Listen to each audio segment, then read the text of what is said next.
Hola Reinaldo, buenas noches, ¿cómo vas? Hola María Alejandra. Buenas noches, profesor, ¿cómo está? Bien, hombre, ¿tú qué tal? ¿Cómo va todo? Muy bien, sí, señor, gracias. Qué chévere, me alegra. Hola María, ¿cómo vas?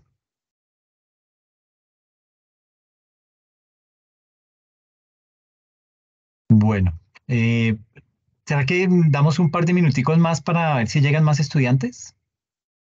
Sí, perfecto, no hay problema. Qué bueno, Reinaldo, muchas gracias. Bueno,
Bueno, no llegó más estudiantes, entonces pues yo creo que arranquemos.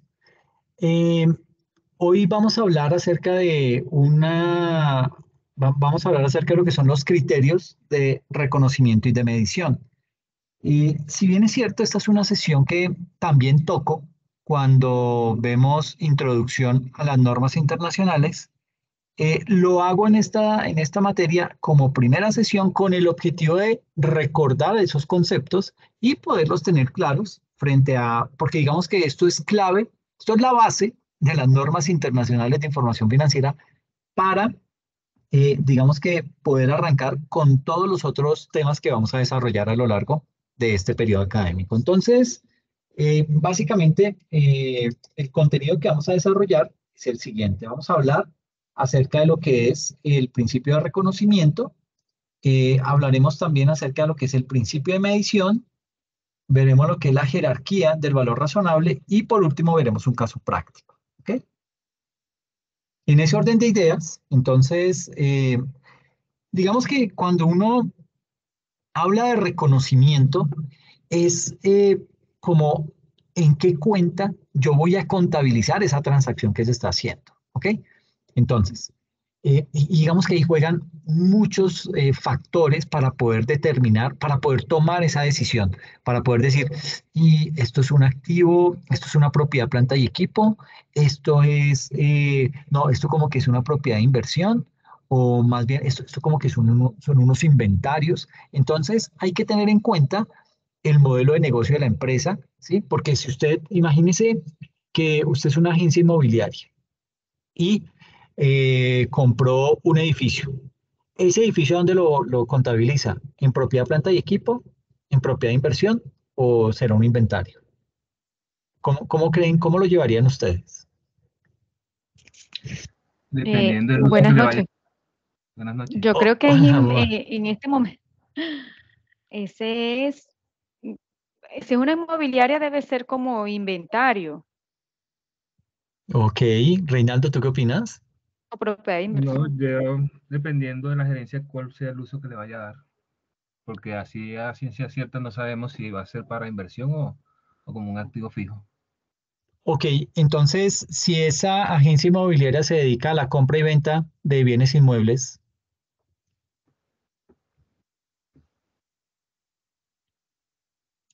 Lo Es estaría comprando inventario. para Si es compra y venta es inventario. inventario. Ujú, perfecto, muy inventario. bien. Entonces, miren que hay que tener en cuenta el modelo de negocio, es decir, a lo que se dedica la empresa, ¿sí?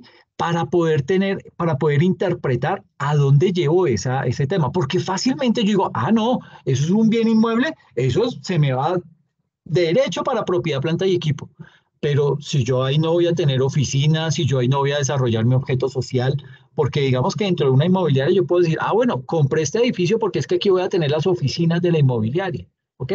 Pero adicional, ahí voy a arrendar unas oficinas. Entonces, voy a tener una parte como propiedad, planta y equipo y otra como propiedad de inversión, pero no sería De hecho, inventario. Dime. Ok, entonces miren lo importante que es eso para poder tomar la decisión de hacia dónde voy a llevar el registro contable de esa transacción. Entonces, básicamente a lo que quiero llegar es que ese reconocimiento básicamente es un proceso, pero es un proceso de incorporación de los elementos a los estados financieros. Ahora, ojo, el reconocimiento de los estados, el reconocimiento en los estados financieros primarios, que son el estado de situación financiera, el estado de resultados, el estado de cambios en el patrimonio o el estado de flujo efectivo, no puede ser reemplazado con la revelación en las notas a los estados financieros. ¿Por qué? ¿Por qué hago énfasis en eso? Porque es que digamos que tan pronto dimos el salto a los estándares internacionales, se cometieron todos los errores habidos y por haber, ¿sí? Y muchos por desconocimiento, otros por pura y física flojera, ¿sí? Y digo pura y física flojera porque, por ejemplo, cuando teníamos que empezar a documentar las políticas contables, muchos contadores que hicieron copiaron y pegaron, o bien sea de la norma como tal, o buscaban políticas contables en Internet y tal cual la replicaban y simplemente le colocaban el papel membreteado de la empresa y ahí creaban esa política contable. Entonces, mire que desde ahí estamos cometiendo errores garrafales y errores que nos van a pasar factura muy rápido, ¿ok? Entonces, ¿qué pasa con el reconocimiento? Que podía, digamos que en el ejemplo que les colocaba ahorita de una propiedad, digamos que somos una agencia inmobiliaria que nos dedicamos a la compra y venta de bienes inmuebles, habíamos comprado un edificio y eso pues obviamente uno dice, ah, no, pues lo llevo, como somos una agencia inmobiliaria, lo llevo directamente a inventarios, ¿ok? Pero entonces digamos que se utilizaba como mala práctica las notas a los estados financieros para hacer muchas observaciones, tratar de dar, entre comillas, claridad acerca de una transacción contable. Y eso está mal, porque las notas a los estados financieros no están diseñadas para eso. Las notas a los estados financieros están diseñadas o su esencia es básicamente brindar información al lector de esos estados financieros sobre las transacciones más importantes que se están manejando al interior de la organización para darle claridad sobre algunos aspectos que puedan de pronto tener algún nivel de complejidad o que no sean muy claros dentro de los estados financieros. Por ejemplo, yo cambié una política contable, ¿sí? Cambié una política contable y la norma me dice, señor, cuando usted, a criterio propio, usted decide cambiar una política contable, usted tiene que irse al comienzo, o sea, cuando se creó la política que quiere cambiar, digamos que fue en el 2015, usted se tiene que devolver desde hoy 2023, desde hoy 25 de octubre de 2023 hasta el 1 de enero del 2015 y reexpresar los estados financieros aplicando esa política contable nueva desde esa época. Entonces usted dice, pucha, me toca irme todos esos años hacia atrás, 8 años hacia atrás, para poder decir, con base en esta nueva política contable, estos cálculos en los estados financieros ya cerrados, porque están cerrados esos estados financieros, yo no los puedo tocar, así me diga la norma que tengo que ir a reexpresarlos, no significa que yo me meto allá y borro y digo, como cambié la política contable, entonces esto ahora es así y ya mis activos y mis pasivos cambiaron completamente. No, no puedo hacer eso. Entonces lo que me dice la norma es, cambie la política contable, reexprese los estados financieros desde el momento mismo en que creó esa política que ahora quiere cambiar, reexprese los estados financieros, pero hágalo en este estado financiero del 2023 y coloque ahí en una cuentica reexpresión de estados financieros, haga todos los cálculos que tenga que hacer, ahí meta esa cifra y en las notas a los estados financieros explique por qué cambió la política contable, cuáles fueron las razones y por qué el monto de esa cuenta que se llama reexpresión de estados financieros. ¿Ok? Entonces, básicamente lo que estamos haciendo es utilizando las notas para los estados financieros para lo que realmente fueron creadas, para dar información adicional, pero de partidas macro, de partidas grandes en la organización que requieren un nivel de claridad. ¿Ok? Para eso son las notas de los estados financieros, pero desafortunadamente acá en Colombia hicimos eso. Comenzamos a utilizar esas notas de los estados financieros para tratar de explicar todas las transacciones que se hacían al interior de la organización. Claro, eso salía unos estados financieros inmensos en donde pues usted veía esa Biblia y usted decía, no, yo a qué no me voy a leer todo eso y pues digamos que no era nada eficiente emitir ese tipo de estados financieros. Entonces, volviendo al tema del reconocimiento, ese reconocimiento de esas transacciones o de esos elementos me exige el cumplimiento de una serie de características, una serie de características cualitativas que una vez hemos superado esas características, me garantizan la importancia, me garantizan la relevancia y la fidelidad de la información que estamos presentando en esos estados financieros. ¿Ok? Aquí digamos que aquí hablando específicamente del reconocimiento, hay que mencionar que, digamos que la buena práctica que debemos implementar en las organizaciones es que debemos tener claros, o sea, debemos tener bien claros los conceptos y los requerimientos que se dan o que trae el estándar internacional para cada una de esas partidas que se quieren presentar en los estados financieros. Y es importante tener claro que, digamos que esa fuente de información primaria es el marco conceptual. Un marco conceptual que ya está en su segunda versión, un marco conceptual que, pues digamos que se ve que está madurando, se ve que se está ajustando a las nuevas dinámicas de las actividades empresariales y pues también va madurando con el paso del tiempo. Tanto así que esa segunda versión cambió algunas definiciones. Por ejemplo, cambió la definición de activo. La definición hoy de activo, según el marco conceptual, nos indica que activo es un recurso controlado, y esta palabrita es bien importante, es un recurso controlado por la entidad como resultado de sucesos pasados y del cual se espera obtener beneficios económicos en el futuro. ¿Qué significa controlado? Antes era que es un recurso que le pertenece a la organización. Hoy en día ya esa filosofía ha cambiado. ¿Por qué? Porque hay negocios que no tienen nada de activos, o sea, que no le pertenecen a ellos, ¿sí?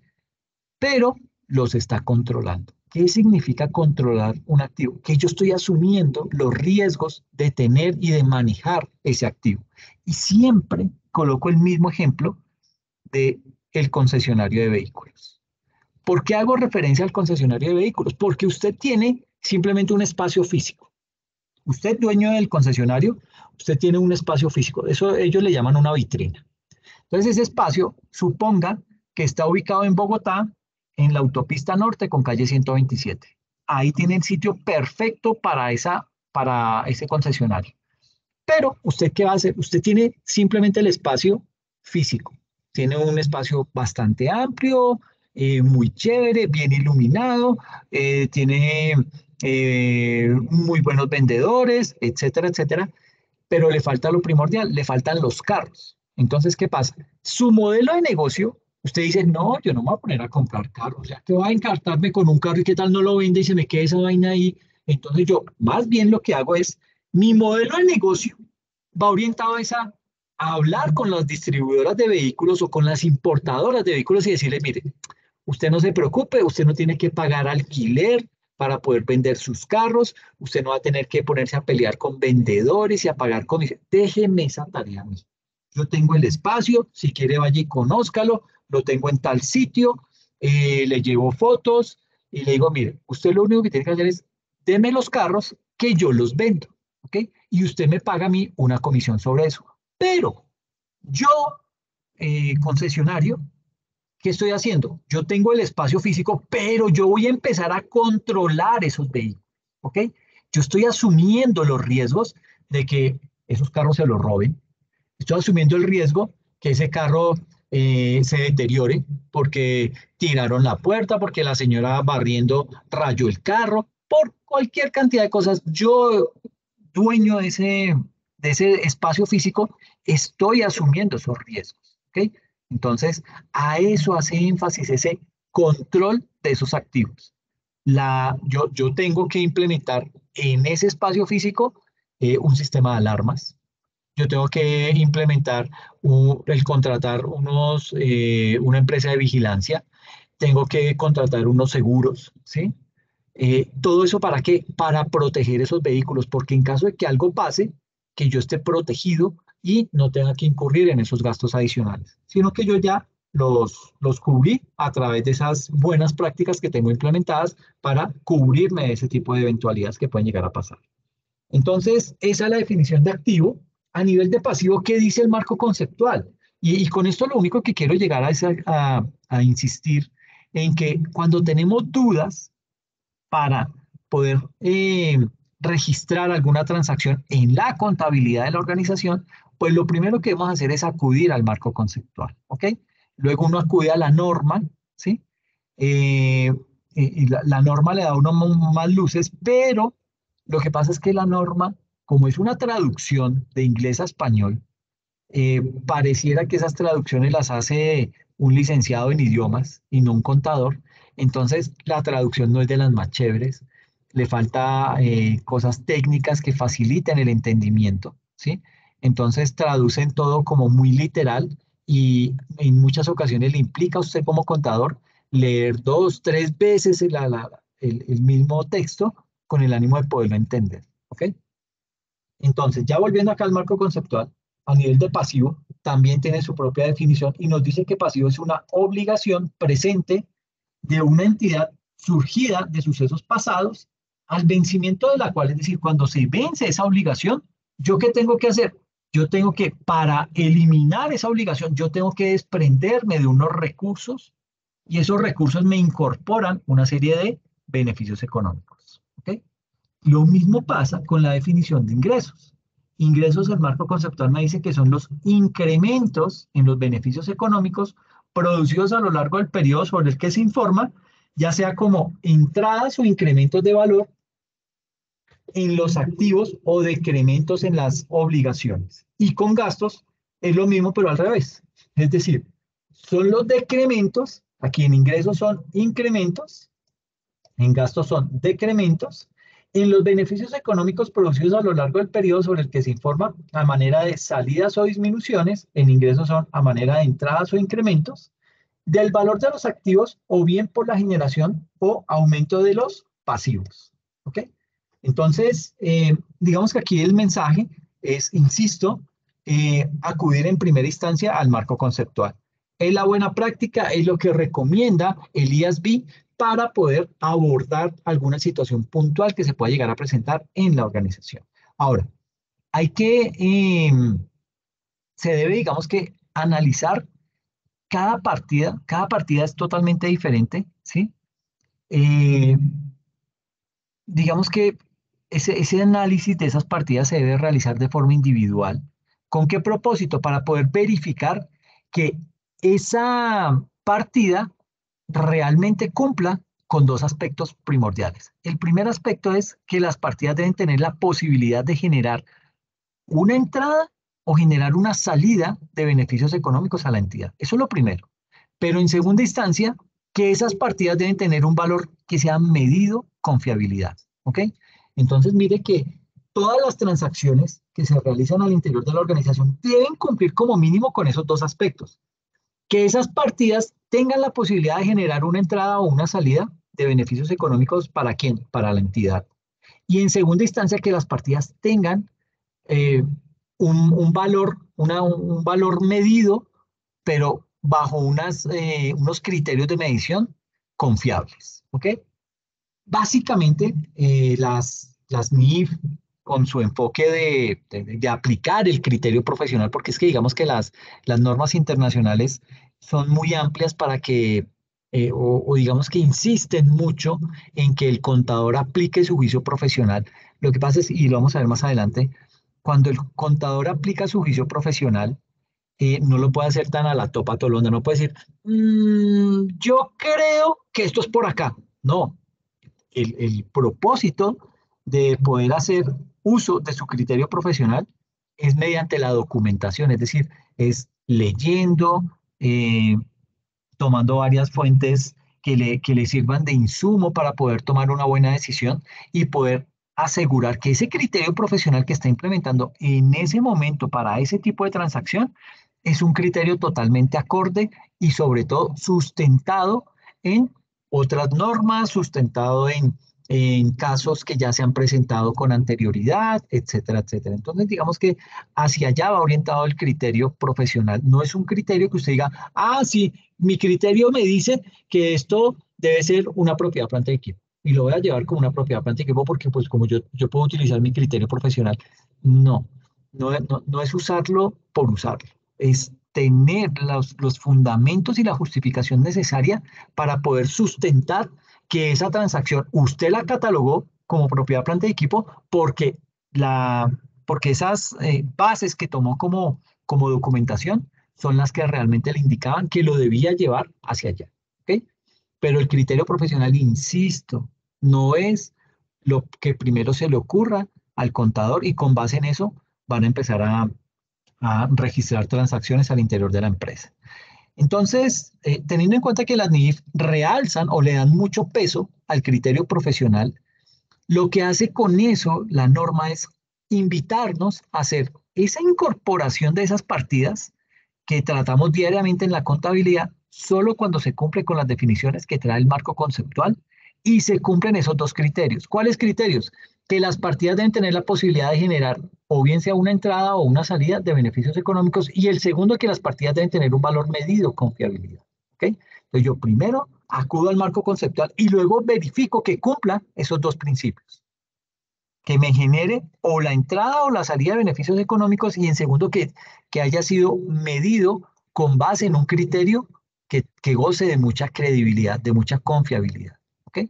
Ahora, no se trata de hacer lo que más le conviene o lo que el contador o lo que la administración cree que es o quieren que sea, porque puede llegar a pasar eso. Cuando ustedes lo ponen a utilizar el criterio profesional, fácilmente uno se puede sesgar por lo que más me conviene, por lo que me resulta menos, el menor esfuerzo realizado.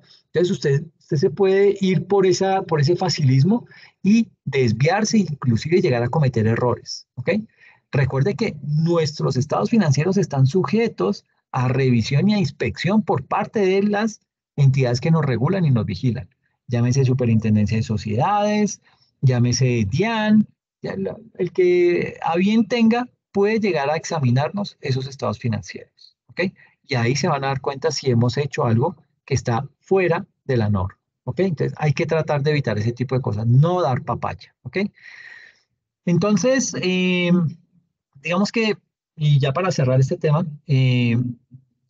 digamos que la norma no debe tomarse, ni la norma debe prestarse para ambigüedades, ¿ok?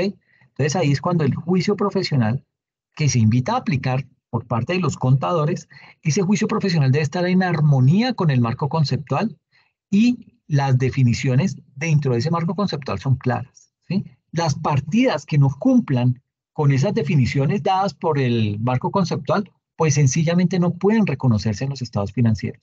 ¿Por qué? Porque de lo contrario, ahí sí habría espacio para que se presenten esas ambigüedades e interpretaciones que pueden llegar a ser amañadas, ¿sí? Y que las vamos a llevar a los estados financieros. Entonces hay que propender porque ese tipo de situaciones no se vayan a presentar. Y para que se reconozca y se represente como cada uno de esos elementos en los estados financieros, esas partidas deben tener la posibilidad de generar la entrada o salida de beneficios económicos a la empresa, además de contar con un criterio de valoración que sea medido con fiabilidad. ¿Okay? Entonces, miremos esta gráfica. Esta es como la visión general del nuevo modelo de reconocimiento de ingresos en términos de reconocimiento y medición. Entonces nos dice que el primer paso que debemos surtir es identificar el contrato con el cliente, ¿sí? Y usted me dirá, pero no siempre hay contratos de por medio, muchas veces hacemos cosas de forma verbal. Perfecto, se lo valgo, eso es válido, pero básicamente ahí está aplicando un contrato. Un contrato es un acuerdo mínimo entre dos personas, ¿ok? Puede ser verbal, puede ser escrito, hay varias formas de formalizar un contrato. Entonces, lo que yo debo hacer, así ese contrato que haya hecho sea verbal, yo debo en primera instancia identificar ese tipo de contrato con el cliente. ¿Es un contrato de compraventa? ¿Es un contrato de arrendamiento? ¿Es un contrato de leasing? ¿De qué tipo es ese contrato? ¿Ok? Paso 2. Debo identificar las obligaciones separadas del contrato. ¿Ok? Y esos dos puntos iniciales me dan lo que es el reconocimiento de esa transacción. Luego, paso 3, determine el precio de la transacción, que lo debo hacer con una base confiable. ¿Okay? ¿Qué es una base confiable? Usted puede decir, mire, el criterio, y eso ya digamos que uno tiene diseñada la política contable y dentro de la política contable vienen esos criterios de medición. Y me dicen, la medición inicial la va a hacer usted primero, si es el caso de una compra de una propiedad planta de equipo, se va a medir por el costo histórico. Ah, bueno, entonces usted va y mira en la norma qué es el costo histórico, con qué se come ese costo histórico, qué me trae, qué condiciones debo tener presentes para poder realizar una buena medición teniendo como base ese costo histórico. Entonces, el costo histórico básicamente me dice, sume todo lo que incurra para tener ese activo en producción y en funcionamiento en donde lo necesita. Entonces, suponga que hicimos una compra de una maquinaria por allá en Alemania. Tenemos una maquinaria, nos costó $50,000, se liquida. Lo primero que hay que hacer es convertir esos dólares en pesos, ¿ok? Entonces yo, para que me manden la maquinaria que acabo de comprar, me dicen, ok, con mucho gusto la mando, pero plata en mano. Entonces, ok, yo giro la plata, los $50,000, hago la liquidación a la tasa representativa del día en que hice esa transacción y la contabilizo como mercancía en tránsito. ¿Ok? ¿Por qué? Porque todavía no la tengo. ¿Ok? Apenas me la van a despachar. Entonces, tan pronto recibe el dinero, el proveedor, obviamente eso está respaldado por un contrato y yo le emito el pago a través de una entidad financiera, etcétera, todo con toda la trazabilidad que se pueda. Y básicamente ahí ya el proveedor se encarga de despachar la maquinaria. ¿Qué es despachar la maquinaria? Llevarla al puerto y subirla a un barco. Es decir, ok, ahí va, ya se la dejé en el barco, hermano, ya de ahí para adelante, eso es su problema. ¿Ok?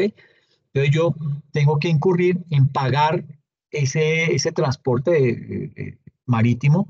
Tengo que asegurar la mercancía porque como han visto, pues los containers también se caen. Entonces para evitar eso, pues yo lo aseguro y llegó la mercancía al puerto de Cartagena. Y entonces me dicen, bueno, don Alexander, muy chévere la mercancía, pero eso hay que desmontarla y eso vale tanto. Y fuera de eso, yo no la puedo, yo Diane no la puedo revisar todavía. Eso se demora 3 días, entonces toca meterla a un eh, almacén para tenerla ahí guardada y eso vale. Y aparte, pues después que ya valoremos cuánto vale esa maquinaria, usted debe pagar unos impuestos de nacionalización y luego ya se puede llevar la maquinaria. ¿Ok? Entonces yo hago eso, surto el proceso, me dan una liquidación, me dice eso le vale, nacionalizar esa mercancía le vale 25 millones de pesos más. Bueno, pucha, y siga sumando. Todo eso, como lo estoy haciendo a través del método de costo histórico, todo eso me está sumando, eso es un mayor valor del activo. No voy a llevar eso como a una cuenta por allá de gastos generales, nacionalización de maquinaria, jamás. ¿Por qué? Porque ese es un mayor valor de ese activo. Entonces, el activo ya no me vale solamente 200 millones, sino que me costó 25 millones nacionalizar esa mercancía, entonces ya me vale esa mercancía a hoy 225 millones de pesos. ¿Ok? Voy sumando todos esos costos en los que estoy incurriendo para poder poner en funcionamiento esa maquinaria. Entonces, listo, tengo ya la maquinaria, ya pagué los impuestos y me dicen, bueno, ¿y qué? ¿Esto en qué se la despacho? Porque, o ¿para dónde debe ir esa maquinaria? ¿Ya tiene el camión? Digo, miércoles, entonces llamo a coordinadora mercantil, hombre, hágame un favor, va al puerto de Cartagena, allá hay una maquinaria para que me la traiga a Bogotá. ¿Cuánto vale eso? Ah, sí, vale 5 millones y no la va a asegurar. Más arandelas, ok, listo, un seguro. ¿Cuánto vale eso? El seguro le vale 4 millones, 9 millones de más. Entonces ya, si le costaba inicialmente 225, ya van 9 millones, ya van 234 millones de pesos esa maquinaria. Y todavía no la tiene en el sitio. Entonces viene el camión de coordinadora, parqueó en el sitio que usted le dijo y le dice, bueno, ¿y a dónde se la descarga? Ah, no, déjela ahí, ya ahorita la instalamos. Ok, se la dejaron ahí y usted dice, bueno, sucede que usted lo que compró fue un cuarto frío. Dice, ¿y ahora cómo instalo esto? Tengo que incurrir en una obra civil para adecuar bien el espacio, meter, qué sé yo, luz trifásica, los aires acondicionados, todo eso adecuarlo. Entonces usted hizo la cotización y eso le cuesta adecuar ese espacio 15 millones de pesos. Entonces teníamos, ya nos iba costando 234 más 15 millones, ya son 249 millones de pesos. Póngale 250 millones de pesos. Y todavía no tiene conectado ese cuarto frío, todavía no está funcionando. Entonces ya lo adecuó, ya instaló el cuarto frío y lo prendió y yo, uy, perfecto, esto funciona de las mil maravillas. Pero además la norma nos dice, ok, usted acabó de hacer una obra física en un sitio puntual y la norma lo obliga a que usted cuantifique cuánto le vale volver a dejar ese espacio tal cual como estaba una vez haya desmontado ese cuarto frío. Porque puede ser que usted, que la empresa se acabe, o puede ser que usted compre un cuarto frío mucho más grande, de mucha mejor calidad, con más juguetes, etcétera, etcétera. Entonces, en ese orden de ideas, usted tiene que calcular cuánto le vale a futuro desmontar ese cuarto frío. ¿Ok? Y ya con todos esos ingredientes, usted ya puede decir, esa maquinaria me costó 305 millones de pesos. ¿Ok? Ya funcionando. Entonces, todas esas arandelas en las que incurrió, los fletes, los seguros, los impuestos, la obra civil, la proyección del desmonte de ese cuarto frío, todo eso le costó 305 millones de pesos. ¿Ok? Entonces, a eso usted reconoce como propiedad, planta y equipo ese cuarto frío. ¿En qué valor? 305 millones de pesos. Todo eso le implica, todo eso, como estamos utilizando el criterio del costo histórico, me implica sumar todas esas arandelas hasta que el bien esté funcionando. ¿Ok? Entonces, ya lo reconocimos y ya lo medimos. Por eso tenemos el precio de la transacción. Pero ese precio de la transacción no fue solo el valor de la factura que me emitió el proveedor allá por $50,000 que a la TRM del día me vale, qué sé yo, 220 millones. ¿Ok? Entonces, a eso hace referencia ese precio. Luego, yo debo distribuir el precio de la transacción entre las obligaciones del contrato. ¿Ok? Y por último, contabilizar los ingresos a medida que la entidad satisface sus obligaciones. Todo esto hace parte de la medición. ¿Ok? Y recuerde, la medición se hace en dos momentos. El primer momento es la medición inicial, que va acompañada del reconocimiento, es decir, Yo ya sé que traje una maquinaria, un cuarto frío de Alemania. Ese cuarto frío, ya sé que es un activo, una propiedad, planta y equipo, pero adicional ya la puedo medir y está medida en 325 millones de pesos. ¿Ok? ¿Por qué? Porque es que tuve que incurrir en todos esos gastos adicionales y eso es un mayor valor de ese activo. Sobre 325 millones de pesos yo voy a empezar a ¿qué? A depreciar ese activo. ¿Listo? Entonces, bueno, eso es la medición inicial, pero la medición posterior, eso es una ganancia que se tiene cuando vamos a hacer el cierre contable. ¿Por qué? Porque estamos diciéndole a la contabilidad que ese cuarto frío que compré en enero en 325 millones, a diciembre 31 ya no me vale 325 millones, me vale 303 millones de pesos. ¿Por qué? Porque se depreció 22 millones de pesos. ¿Ok? Entonces, gracias a ese reconocimiento posterior que se hace al cierre contable, yo estoy empezando el siguiente año, el siguiente periodo contable, con un valor ajustado a la realidad económica de la empresa. Ese cuarto frío que compré en 325 millones, para el 2024 arranca con un valor de 303 millones de pesos. Y sobre esos 303 lo voy a depreciar. Entonces, mire que estoy, gracias al estándar internacional, puedo tener una información más real, puedo tener una información más completa y aterrizada de la realidad económica de la empresa. Eso es lo que se está haciendo con esa implementación de esos principios de reconocimiento y de medición, medición inicial y medición posterior. ¿Cuáles son los requisitos para realizar el reconocimiento? Pues digamos que para poder hacer el reconocimiento de una manera correcta, se deben surtir tres requisitos. El primero que es el cumplimiento de la definición. El segundo, que sean probables los flujos de efectivo asociados a ese elemento. Y tercero, que el elemento se pueda medir con fiabilidad. Entonces, haciendo énfasis a este primer requisito, el cumplimiento de la definición, digamos que para el reconocimiento, es que los elementos cumplan con la definición para poder ser reconocidos. Entonces, digamos que ahí el cumplimiento de la definición, ¿qué hace? Esa definición confiere una relevancia a la información. ¿Y por qué la confiere? Porque los elementos tienen la capacidad para influir en la estimación de los flujos de efectivo futuros. Ahora, esa condición no es suficiente, ¿sí? Es necesario que la información supere un doble análisis que está relacionado con la relevancia y la confiabilidad, ¿ok? Ese otro segundo requisito que indica que sean probables los flujos de efectivo asociados al elemento hace referencia a que los elementos se deben reconocer cuando la incertidumbre que los rodea, o cuando esa incertidumbre que rodea los flujos de efectivo que se van a derivar está controlada en unos niveles aceptables por el usuario. De manera que la consideración de esos flujos de efectivo sea relevante para la organización.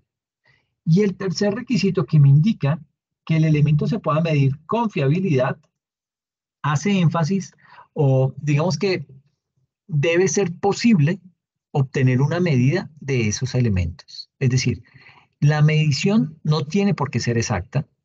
Digamos que la incertidumbre forma parte del proceso de formulación de los estados financieros, pero una medición que tiene unos grados de tolerancia, ¿ok?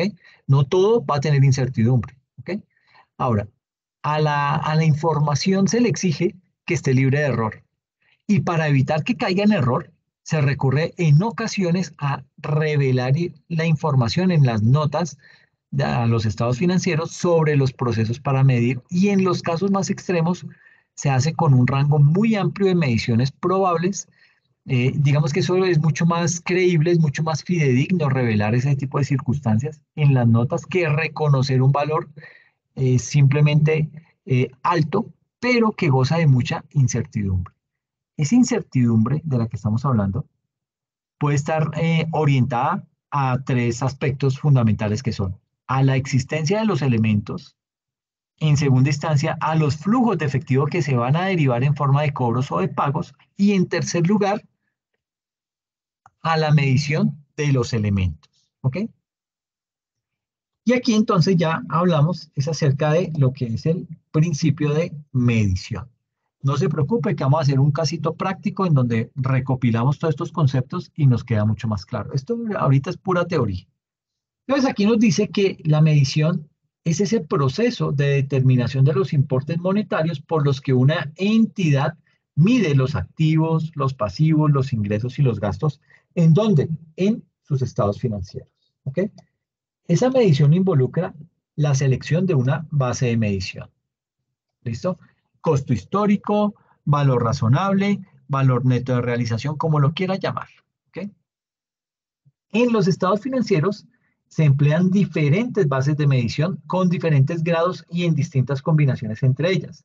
Esas bases o esos métodos son los siguientes: el costo histórico, el costo corriente, el valor realizable o el valor de liquidación y el valor presente, entre muchos otros. No son los únicos, ahí falta valor razonable, valor neto de realización, etcétera, etcétera. Entonces, digamos que el proceso de medición para esos elementos que integran el estado de situación financiera, ese es un proceso de medición continuado en el tiempo, mientras que ese elemento sea controlado por la entidad. De ahí que la medición tiene lugar en dos momentos: en el reconocimiento, y ahí es cuando se denomina la medición inicial, y al cierre de los estados financieros, que es en donde se denomina medición posterior.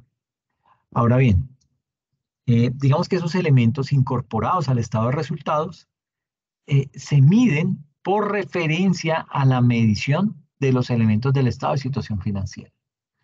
Entonces, aquí digamos que la elección de las bases de medición se realiza, eh, digamos que se realiza al nivel de cada norma concreta. Es decir, en algunas ocasiones se deja a juicio del preparador de la información, es decir, del contador. Al criterio del contador se deja, digamos que una medida alternativa cuando la base de medición no se puede obtener con suficiente fidelidad. En ese tipo de casos, el emisor, ¿qué hace? Selecciona esa base de medición que mejor contribuye a la consecución de las características cualitativas de esa información, tanto las fundamentales como las de mejora. Y las decisiones sobre esas bases de medición corresponden normalmente a quien emite las normas internacionales. ¿Okay? En algunas ocasiones el emisor, ¿qué hace? El emisor exige analizar las circunstancias que rodean a la explotación del activo o a la forma de cancelación de ese pasivo para que ese preparador elija la base de medición. Entonces, aquí tenemos, por ejemplo, esta gráfica que lo que hace es que nos muestra varios escenarios. El primer escenario de ellos es, bueno, aquí tenemos en el eje vertical el grado de discreción para el preparador. Entonces aquí estamos midiendo, estamos diciendo, bueno, ¿qué pasa cuando se toma una decisión apegada a la norma? ¿Y qué pasa cuando se toma una decisión teniendo como base el juicio profesional del contador? Entonces, básicamente aquí tenemos una medición alternativa, ¿sí? Le llegó una transacción y usted la tiene que contabilizar. Entonces, hay dos caminos. El primer camino, pues es, digamos que irnos a través de la norma. Entonces, tenemos una decisión a nivel de norma. ¿Qué ganamos con una decisión a nivel de norma? ¿O qué pasa cuando tomamos una decisión con el apego a la norma? Pues que esa es una decisión a nivel de norma con evaluación concreta del preparador en cada caso. Es decir, yo como contador estoy totalmente respaldado por la norma. Entonces, si me llegan a decir, ¿y usted por qué hizo eso? Ah, la norma lo dice, mire, aquí dice, hágalo de esa manera. Ah, ok. En ese caso yo tengo todas las de ganar. ¿Ok? Cuando esto pasa, de esta manera, cuando estoy tomando una decisión con el apego a la norma, pasan dos situaciones. Que la información que estoy representando en mis estados financieros goza de fidelidad. ¿Sí? Y adicional a eso, bueno, cuando hablo de fidelidad, estamos haciendo referencia al empleo del valor razonable en activos biológicos, salvo que no se pueda determinar, eso es un ejemplo. Pero también tiene otra característica fundamental y es la relevancia de esa transacción. ¿Por qué? Porque está con el apego a la norma. Cuando hablamos de esa relevancia, por ejemplo, estamos haciendo énfasis a evaluar el modelo de negocio de los activos financieros. ¿Ok? Entonces, cuando tengo el apego a la norma, cumplo con esas dos características de la información, que goza de fidelidad y es relevante. Ahora, ¿qué pasa si esa medición alternativa yo debo aplicar mi juicio profesional? Entonces me queda aquí. Ese es el camino número 2, que es la decisión discrecional del preparador de la información, es decir, del contador. Cuando eso pasa, digamos que la falta de fidelidad de la medida puede eliminar una de las alternativas. Por ejemplo, el modelo de valor razonable en propiedades de inversión. ¿Ok? Entonces, cuando yo tomo esa decisión basándome en mi juicio profesional, puede ser que esa decisión vaya amparada o cumpliendo los principios de fidelidad y de relevancia, pero básicamente tiene un vacío. ¿Por qué? Porque yo no me estoy soportando en la norma. Es un criterio propio, un criterio personal. ¿Qué pasa con los criterios propios y personales? Que cuando usted como contador se vaya de la empresa, el chicharrón le quedó al contador que llegue a esa organización. ¿Por qué? Porque él va a tener que sustentar o justificar, en caso que haya una visita de algún inspector de la DIAN, sustentar por qué aplicó el juicio profesional de esa manera. Pues muy probablemente él va a decir, bueno, yo no era el contador de esa época, pero deduzco que se hizo por esta y esta razón. ¿Ok? Ahí es en donde juega un papel muy importante el hecho de la documentación clara y ordenada que yo tenga en mi área de contabilidad. Yo no puedo seguir manejando la contabilidad de una organización desde la óptica de, yo creo que esto se hace de esta manera, lo voy a hacer así, me acuerda que lo hicimos de esta manera y eso no queda documentado en ninguna parte. Y recuerden que las personas pasan, las empresas quedan. Entonces, cuando eso no queda documentado, es mucho el riesgo que usted está asumiendo porque muchas de esas cosas pueden decir, eso lo hizo el contador anterior y usted cómo justifica que no lo hizo. ¿Sí? Entonces, hay que tener mucho cuidado con ese tipo de situaciones para evitar problemas que nos puedan llegar a surgir en la medida en que vamos, digamos que, desarrollando nuestro trabajo dentro de la organización.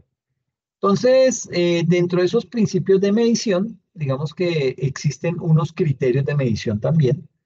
Los criterios de medición se agrupan en dos categorías. Tenemos unos criterios de medición que son basados en el costo histórico y otros criterios de medición basados en valores corrientes. ¿Ok? Esos criterios basados en el costo histórico se fundamentan en el precio de una transacción pasada, mientras que los criterios de valor corriente utilizan la información que reflejan las condiciones actuales. Aquí en la diapositiva, como ven, estamos mostrando la clasificación de los criterios de medición. Aquí nos indica que el marco conceptual ha sido superado por la normativa que se ha emitido con posterioridad a ese marco conceptual. De ahí esa proliferación del uso de valores corrientes llevó a que el IASB tuviese que crear una NIF. Esa NIF es la número 13 y habla específicamente acerca del valor razonable para dotar de esa homogeneidad al concepto cuando se utiliza en las normas. ¿Okay? Básicamente aquí tenemos, bueno, aquí nos dice que las medidas de valor se dividen en dos, en unas medidas basadas en el costo histórico y en unas medidas basadas en valores corrientes. Esas medidas basadas en costo histórico, digamos que descansan en el cálculo o en la medición a costo histórico que se hace. ¿Qué es costo histórico? Lo que les decía con el ejemplo que les ponía con la importación de la maquinaria desde Alemania. Entonces, no es solamente pagar por la maquinaria, sino incluir todas esas arandelas en las que yo debo incurrir para poder tener ese activo en funcionamiento en donde lo necesito. ¿Ok? Entonces, eso es esas medidas de costo histórico. Y también, digamos que las medidas basadas en valores corrientes, ahí tenemos lo que es el costo corriente y el valor realizable neto, pero sucede que en la mitad de estos dos surge una métrica adicional que es el valor presente, que no es ni el costo histórico, pero tampoco es de un criterio de medición basado en valores corrientes. Entonces sale el valor presente. Con base en ese valor presente, ¿yo qué puedo hacer? Todo lo que me incurra, costos amortizados. ¿Ok? Entonces, de pronto, un préstamo en el que incurro para ayudarle a un empleado, ¿sí? Un préstamo que le tengo que pedir al banco, todo eso me incluye un costo amortizado. Es decir, debo realizar una tabla de amortización para poder determinar cuál es el costo de esa amortización. Y aquí básicamente lo que estamos haciendo son, digamos que esto incluye unas tasas de descuento y unos flujos de efectivo históricos dentro de este valor presente y dentro de este costo amortizado. ¿Ok? Ahora, eh, digamos que esas medidas que son basadas en valores corrientes, nos dice que son de dos tipos, el costo corriente y el valor realizable neto. Eh, pero también hay otras estimaciones que se conocen como las estimaciones de mercado y ahí es en donde entra a jugar el valor razonable. Dentro de ese valor razonable, estamos hablando acerca de temas de tasas de descuento y flujos de efectivo corrientes. ¿Ok? Entonces, dentro de esas estimaciones de mercado, que está el valor razonable, también tenemos unas estimaciones específicas de la entidad que hace referencia al valor en uso. ¿Ok? Entonces, estas medidas que se basan, voy a borrar, estas medidas que se basan en el costo histórico, eh, digamos que hacen referencia a que las medidas de costo histórico reflejan el precio de la transacción del momento en el cual se controló el recurso. Esto, pues, cuando estamos hablando de los activos o cuando se asumió la obligación para el caso de los pasivos. Entonces, cuando se entregan activos no monetarios, el costo histórico es el valor razonable del elemento entregado. Ese modelo de costo histórico también refleja el consumo de los recursos. Y tenemos también lo que son las medidas basadas en el valor corriente, que es este otro grupo, acá a la derecha. Entonces, esas medidas que se basan en el valor corriente son una serie de medidas recogidas en el marco conceptual y dentro de esas tenemos el costo corriente o el costo de reposición y el valor realizable neto. ¿Ok? Digamos que ese costo corriente es una medida que ha sido definida a un costo de reposición y con escasa acogida en la normativa. Por ejemplo, mm, se utiliza como medida de valor de recuperación de los inventarios de materias primas. Esto lo dice la NIC número 2.32. Y en su lugar, el valor razonable es, digamos que un criterio de medición muy similar, pero entendido como un valor de salida. ¿Ok? Es decir, hasta la NIF 13, el concepto de valor razonable podía haber sido identificado como con ese costo corriente, porque era fácil caer en ese tipo de situaciones, porque en esa norma se uniforma para toda la normativa con muy limitadas excepciones como un valor de salida. Entonces, digamos que esto es básicamente eh, lo que compete al tema de las medidas de valor, los criterios que se utilizan y pues hasta dónde puede llegar eso. Y aquí pues ya habrá que llegar a lo que es la estimación del mercado, es decir, esa determinación de este valor razonable. Este valor razonable que tenemos acá, ese valor razonable es el precio que sería recibido por vender un activo o pagado por transferir un pasivo en una transacción ordenada entre participantes del mercado a la fecha de medición. Eso está enmarcado en la NIF 13.9 y esa definición presenta cuatro elementos. Por un lado está el elemento objeto de medición, por otro lado está la transacción sobre la cual se medirá el valor razonable. En tercer lugar, los participantes en el mercado. Y en cuarto, el precio. ¿Ok? Entonces, digamos que hay dos ideas esenciales en ese concepto de valor razonable. Uno es el precio de salida y ese precio de salida se determina desde la perspectiva de los participantes del mercado y no desde la situación de la entidad. ¿Ok? Esas medidas se pueden determinar de manera similar, pero desde la perspectiva de la entidad. Y ahí tenemos el valor realizable neto o el valor en uso. ¿Listo? Mm, digamos que desde el momento mismo en que se implementó o que venía implícito con las normas internacionales, esas traían lo que es el valor razonable.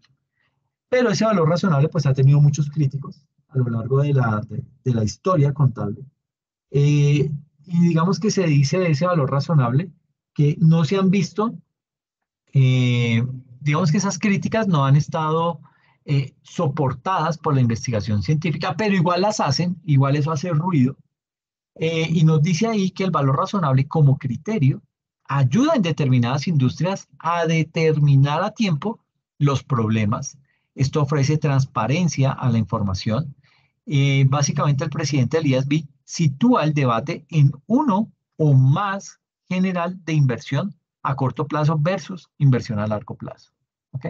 Eso es lo que propone el presidente del IASB. ¿Listo? Mm,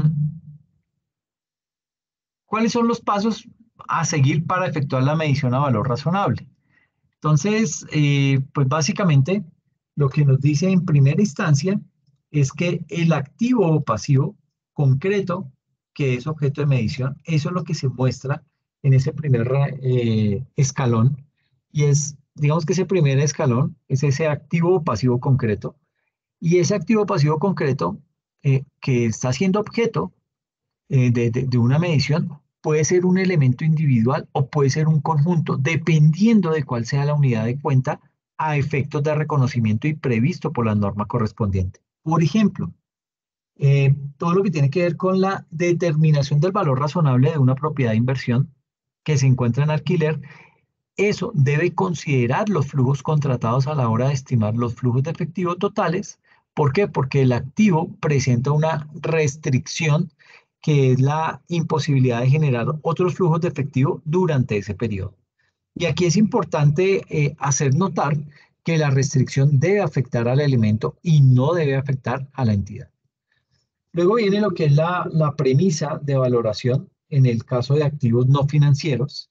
Esa premisa de valoración solo es aplicable a los elementos no financieros. Los instrumentos financieros tienen establecidos contractualmente los flujos de efectivo que van a generar, por lo que digamos que esa premisa de valoración viene determinada por esas características. Entonces, esa premisa de valoración se determina desde la perspectiva de los participantes en el mercado, dado que el valor razonable no es una medición específica de la entidad. ¿Ok? Luego viene lo que es el mercado principal. Digamos que el mercado principal es esa medición a valor razonable que debe considerar el mercado en el cual se negocia ese elemento. Y de los diversos mercados, ¿qué se hace? Pues que se utiliza lo que se conoce como el mercado principal al que tenga acceso la entidad para poder determinar ese precio. Ese mercado principal, cuando hablamos de mercado no estamos haciendo énfasis a las plazas de mercado, no, esto es el mercado en general. Mm, digamos que ese mercado principal es el que tiene un volumen mayor de negociación del activo o del pasivo negociado en ausencia de un claro mercado principal, se empleará el mercado más ventajoso. Es decir, en ambos casos se determina desde la perspectiva de los participantes del mercado. Luego viene lo que es las técnicas de valoración adecuadas, incluida la calidad de los datos que se están utilizando. Entonces, frente a esa técnica de valoración y los datos, digamos que una vez se ha determinado el objeto de la medición, las premisas, si fuese procedente, y el mercado en el cual se va a negociar ese tipo de mercancía, es preciso determinar la técnica de medición. Y existen tres enfoques: el enfoque de mercado, el enfoque de costo y el enfoque de ingreso. La entidad ha de emplear el enfoque que maximice el empleo de los datos relevantes observables sobre los no observables. Y en esa tónica, digamos que las mediciones observables están menos sujetas a sesgo y error, por lo que son más confiables. ¿Ok?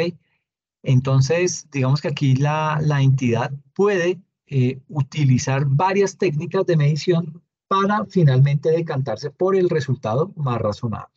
¿Listo? Y luego de esto viene lo que se conoce como el resumen de criterios de medición. Entonces, mire que por un lado tenemos la descripción de las cuentas, que es todo esto: propiedad, planta y equipo, activos intangibles, propiedad de inversión, etcétera, etcétera. Tenemos en una primera sección que le compete a, digamos que aquí ya sale el tema de las NIF Grupo 1, que son las más grandes, son las más robustas, pero también lo vamos a comparar con las NIF Pymes y con la contabilidad viejita que ya hoy no aplica. Entonces, frente a ese tema de propiedad, planta y equipo, digamos que lo rige la NIC 16 y esa medición inicial hace énfasis al costo, ¿sí? Y la medición posterior se hace al costo o con base en el modelo de revaluación, ¿ok? Nos dice aquí que está en la página 29, que se habla acerca del valor razonable para la medición del balance de apertura, y frente a las NIF Pymes no se permite el modelo de revaluación, y en Colgap el valor de realización, valor actual o valor presente, son otras métricas que se pueden llegar a implementar al final para ajustar la información. Entonces, de ese modo, vienen lo que son los activos intangibles, vienen lo que son las propiedades de inversión, los activos biológicos, los arrendamientos, los inventarios, los ingresos ordinarios, los incrementos financieros. Todo eso viene con su respectiva norma, con su medición inicial, con su párrafo, con su descripción de medición posterior, y viene la medición del balance de apertura. Mientras que por el lado de las NIF Pymes, no se permite el modelo de revaluación, no se permite el modelo de revaluación, no existen intangibles con vida útil indefinida ni generados internamente. A eso pues se le hará una operación matemática que es restarle el uso del valor razonable. ¿Cómo se mide? No tengo ni idea. Pero digamos que eso es como una foto de lo que, del resumen de créditos de medición. ¿Ok? Y viene luego lo que es el principio de medición según las NIF. ¿Ok? Entonces, ese principio, digamos que se centra inicialmente en lo que se conoce como el valor o costo histórico. Digamos que ese valor o costo histórico se divide en dos: en precio de la transacción y en los costos de la transacción. A nivel de precio de la transacción, se utiliza el valor razonable, un valor razonable que tiene un enfoque de mercado, un enfoque de costo y un enfoque de ingreso. ¿Ok? Mientras que el otro, los costos de transacción, pues parece que se hubieran quedado ahí quietos en el tiempo. Viene lo que es la jerarquía del valor razonable. Esa jerarquía nos dice que el nivel 1 de ese valor razonable nos muestra que los datos de entrada plenamente observables, por ejemplo, los precios no ajustados cotizados en un mercado activo para activos y pasivos idénticos que la entidad pueda valorar a la fecha de medición, esos datos de entradas plenamente observables, más confiables, puesto que no puede ser manipulado por quien lo aplica, simplemente se basa en los parámetros de mercado. Perdón. Luego, el nivel 2 nos indica que los datos de entrada diferentes a los precios cotizados dentro del nivel 1, que sean directa o indirectamente observables, por ejemplo, el flujo de caja, el flujo descontando utilizando la tasa oficial, etcétera, etcétera. Luego viene el nivel 3, que se denomina que no son observables, por ejemplo, el flujo de caja descontado, utilizando la tasa definida por el área de tesorería sobre la base de un modelo interno. Y pues digamos que esa es la jerarquía de ese valor real, de ese valor razonable. ¿Ok? Mm, digamos que lo que se propende siempre es por hacer uso de este nivel 1, ¿sí? Sobre todo de esta justificación, para poderle recordar a este tipo de situaciones lo que se puede estar dando y cómo se debe abordar. Entonces, en ese orden de ideas, entremos a mirar ese caso práctico para poder aterrizar el mundo de teoría que hemos dado hoy. Entonces tenemos un caso práctico en donde nos indica que hay unas inversiones que están disponibles para la venta y que esas inversiones están medidas a valor razonable. El caso es, la empresa Inversiones UBI S.A. adquiere el 2 de enero de 2018 2.500 acciones disponibles para la venta a 1.000 pesos cada una, siendo los gastos de compra de 270.000 pesos. ¿Ok? Entonces, el valor razonable al 31 de diciembre de 2018 fue de 3.250.320. El 31 de julio de 2019 se venden las acciones por 3.630.500. ¿Qué nos solicitan con base en ese enunciado? Determinar el costo de adquisición, ¿sí? Lo primero. En segunda instancia, determinar el valor razonable al 31 de diciembre de 2018. Lo otro es determinar la utilidad de las ventas de las inversiones y por último, efectuar los respectivos asientos contables. Así las cosas, entonces lo que tenemos es lo siguiente. Tenemos el mismo enunciado. La empresa de inversiones UBI S.A. adquiere el 2 de enero de 2018 2.500 acciones que estaban disponibles para la venta a 1.000 pesos cada una, ¿ok? Siendo los gastos de compra de 270.000 pesos y digamos que ahí el valor razonable al 31 de diciembre de 2018 fue de 3.250.320. El 31 de julio de 2019 se venden las acciones por 3.630.500, es decir, le ganamos a la venta de esas acciones. ¿Ok? ¿Cuándo se hizo la venta? El 31 de julio de 2019. ¿Qué nos solicitan? Determinar el costo de adquisición. ¿Sí? ¿Cómo se determina el costo de adquisición? Tengo las 2.500 acciones.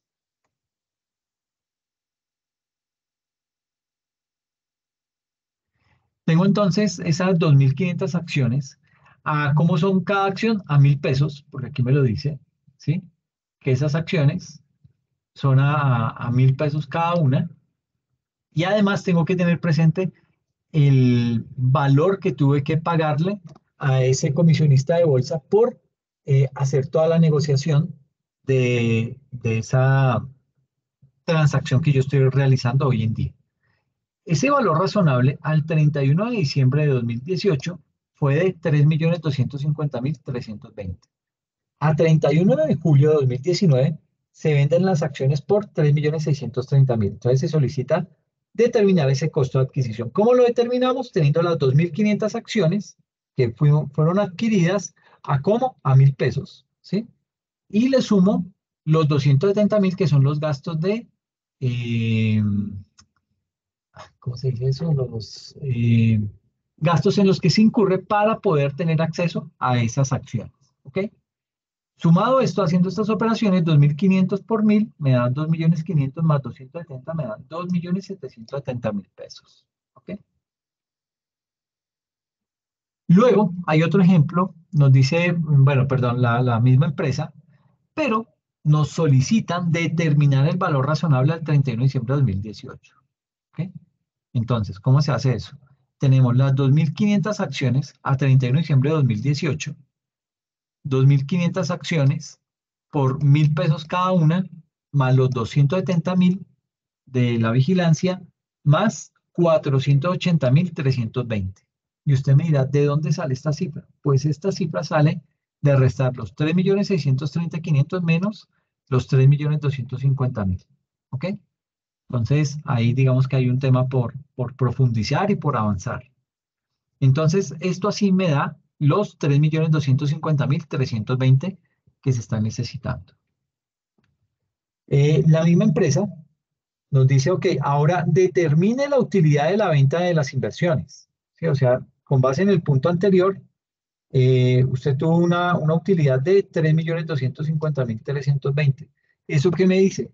¿Eso es bueno? ¿Eso es malo? ¿Estoy creciendo? ¿Estoy decreciendo? ¿Hacia dónde voy? Digamos que falta información. ¿Okay? En ese orden de ideas, entonces nos solicitan determinar la utilidad de venta de las inversiones. ¿Por qué? Porque ya había sospechas. Entonces, el valor razonable a 31 de julio de 2019 contempla los 3.630.500, que es el dato que enviamos esta mañana, Y a esos 3.630.500 se le restan los 2.770.000.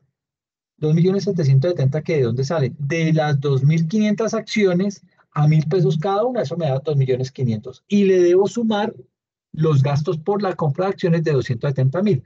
Entonces, 3.630.500 a 31 de julio de 2019, menos 2.770.000, que pues básicamente esa resta nos da 860.500. ¿Ok? Y luego ya viene entonces todo el tema de los asientos contables. Para eso pues tenemos la cuenta 12, activo financiero, inversiones. Eso afecta directamente la cuenta 120540 en acciones compañía hotelera. Aquí estoy seguro que le falta el nombre todavía. Esas acciones, ¿cuánto me valen? 2.770.000 según el extracto que nos llega. Entonces, tenemos estos 2.770.000 al débito, pero tenemos que pagarle a alguien.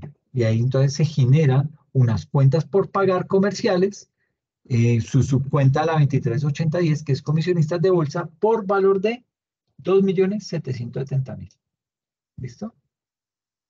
Frente al tema de cuentas por pagar comerciales, tenemos afectamos la cuenta 238010, se denomina comisionista de bolsa, por 2.770.000 al débito, y eso va contra el disponible, que pues básicamente son bancos con moneda nacional, por valor de 2.770.000 al crédito.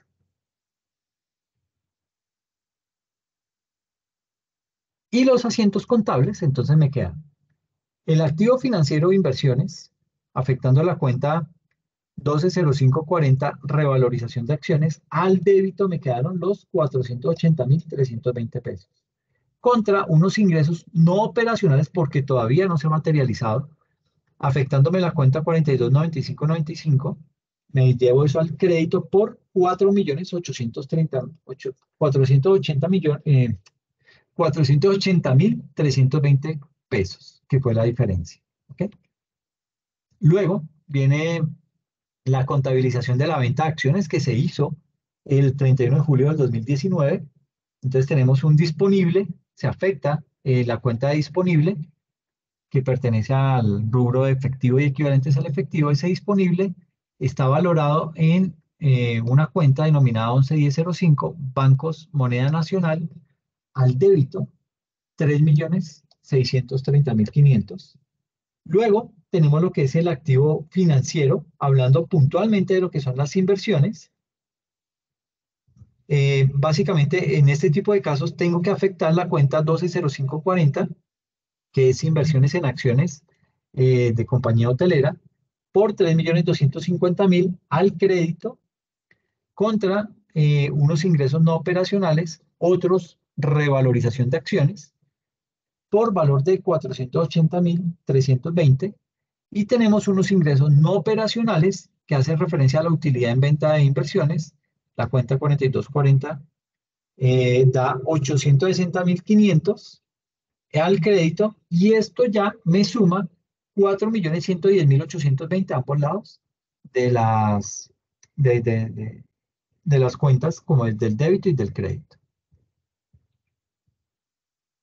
Eso es todo lo que tenía para el día de hoy. Lo que sí voy a hacer es que les voy a publicar esta presentación en la plataforma, es decir, publico el video, debajo del video va esta presentación para que usted pueda estudiar con total tranquilidad este contenido y lo pueda reforzar, ¿ok?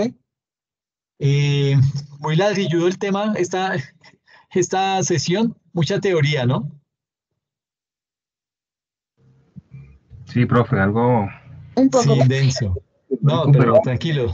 porque de allí son las bases para hacer bien las prácticas. Sí, pero ya en la próxima sesión nos metemos con inventarios. Ahí, digamos que inventarios es más chévere, es mucho más, digamos que lo manejamos todos, pero vamos a hacerlo también soportándonos en el componente teórico, pero con muchos más ejercicios. ¿Listo? Entonces, la invitación es para dentro de 8 días. no se asusten, no todas las sesiones son así de teóricas como estas. Tenía que meterme con este tema, pero ya, digamos que lo evacuamos y nos metemos ya de lleno en la parte, en los componentes mucho más prácticos de la norma, ¿ok? Entonces, es más como para eh, pedirles perdón por tanta teoría. No acostumbro ser tan ladrilludo, pero en este tipo de casos lo tenía que abordar de esta manera y ya la próxima me desquito haciendo muchos más ejercicios, ya hay más participación de parte de ustedes, entonces se pone mucho más chévere la materia, ¿ok?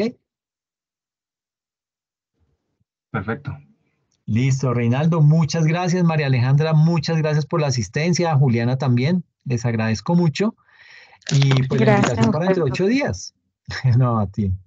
Gracias, profe. Hasta bueno, luego. No, a ti. hasta Cuídate luego. mucho, les deseo lo mejor y nos vemos en 8 días. Que estén bien. Bueno, hasta luego, Gracias, profe. Chao, que igualmente. estén bien. Gracias. Hasta luego. Cuídate, que estés bien.